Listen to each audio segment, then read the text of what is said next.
Assalamualaikum warahmatullahi wabarakatuh. Saudara-saudara sekalian, menghadapi bulan Ramadan dan berinteraksi dengan bulan Ramadan, tentu harus kita isi dengan ibadah-ibadah yang maksimal agar nantinya ibadah kita itu bisa memenuhi target. Apakah target keberhasilan ibadah kita? Maka target ibadah kita itu berhasil atau tidak, kita lihat setelah Ramadan. Pasca Ramadan itu seperti apa? Apakah dia menjadi lebih soleh, dia menjadi lebih dermawan, dia menjadi lebih santun, ataukah sebaliknya? Sebelumnya dia menjadi orang yang brutal, dia menjadi sebagai orang yang pelit, dia sebagai orang yang tidak tahu sopan santun. Apakah setelah Ramadan tetap dalam kebiasaan-kebiasaannya, ataukah dia berubah menjadi lebih baik? Kaum muslimin rahimakumullah, hendaknya kita mengambil iktibar atau pelajaran dari dua hewan yang sungguh luar biasa. Yang pertama, ular. Ular itu sosok hewan yang buas. Ketika dia harus berganti kulit dengan kulit yang baru, ular itu harus berpuasa. Berpuasa beberapa hari. Setelah dia berpuasa beberapa hari, kemudian kulit yang lamanya lepas dari tubuhnya, bergantilah dengan kulit yang baru. Kemudian ular itu keluar dari persembunyiannya, dari tempat dia berpuasa. Tetapi apakah ular ini berubah perangai? Apakah ular ini berubah sifat? Ternyata ular itu hanya berganti kulit dengan kulit yang baru, dengan kulit yang lebih mulus dan kulit yang lebih indah. Tetapi perangainya yang awalnya dia sebagai hewan yang buas, dia tetap dalam kebuasannya. Dia akan memangsa hewan-hewan lain yang menjadi makanannya.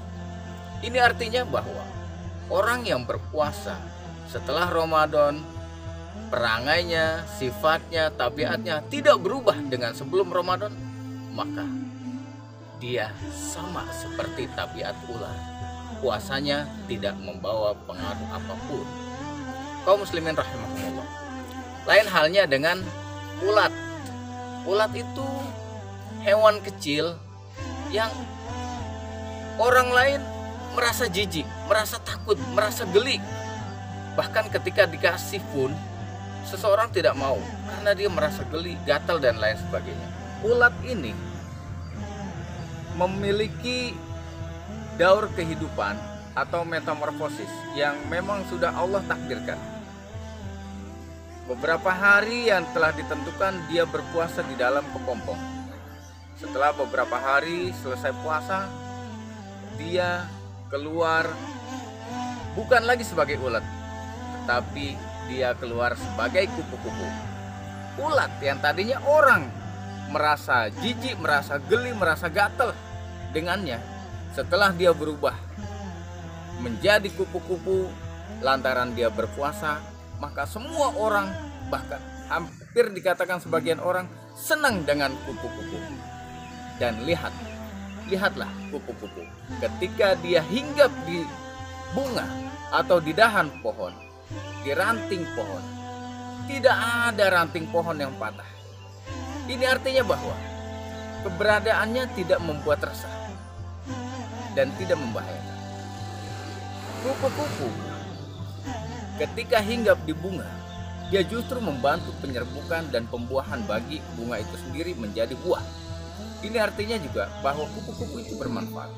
Maka orang yang puasanya berhasil, dia seperti tabiat kupu-kupu.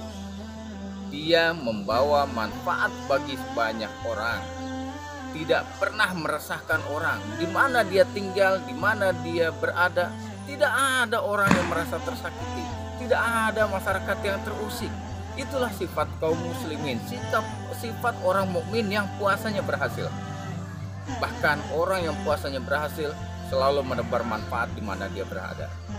Yang tadinya dia dikenal sebagai orang yang pelit, setelah berpuasa dia menjadi orang yang dermawan. Setelah berpuasa dia menjadi orang yang lebih soleh. Setelah berpuasa dia menjadi orang yang lebih santun. Dan pada akhirnya orang yang puasanya berhasil menjadi orang yang lebih bertakwa. La'allakum tattaqun. Demikian saudara-saudara kaum muslimin rahimakumullah. Assalamualaikum warahmatullahi wabarakatuh.